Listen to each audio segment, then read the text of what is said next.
జామ పండు గొప్పదంటే ఎందుకు గొప్పది? ఇందులో ఎవ్వరు మోసం చేయడానికి జామకాయకి లేదండి అసలు. అన్ని కలుషితమైనవి, ఒక జామకాయ కలుషితం కాలేదు. ఇప్పుడు ఏ పండైనా తయారైతే కొయ్యాలి, తయారవ్వకుండా కూడా రాలిపోయినా అది తినడానికి పనికొస్తున్నది.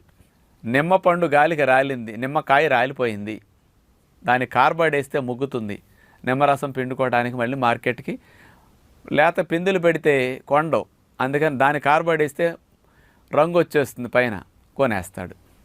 మామిడికాయలు గాలి వాళ్ళకి రాలిపోయినాయి, మామిడికాయ కార్బైడ్ వేస్తాడు, ముగ్గిన పండులా కనపడుతుంది, సేల్ అయిపోతుంది.